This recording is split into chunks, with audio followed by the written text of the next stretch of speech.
50 ওভারের মাঝে 181টি dot ball.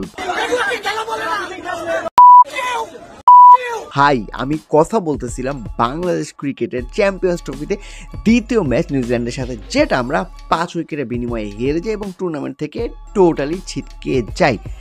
বাংলাদেশের কিছু বছর আগেও ক্রিকেটের সবথেকে বড় সমস্যা যেটা ছিল, বর্তমান সময়েও সেটাই সবথেকে বড় সমস্যা রয়ে গিয়েছে, অতিরিক্ত পরিমাণে ডট বল খেলা। অতিরিক্ত পরিমাণে ডট বল খেললে যেটা হয়, বাংলাদেশ কোয়ালিটি বোলিংয়ের এগেইনস্টে বল রিড না করে শট খেলতে যায়, রানের তাড়া করতে যায় এবং উইকেটটা দিয়ে আসে, যেমনটা করেছে মাহমুদুল্লাহ মুশফিকের মতো এক্সপেরিয়েন্সড ক্যাম্পেইনারও।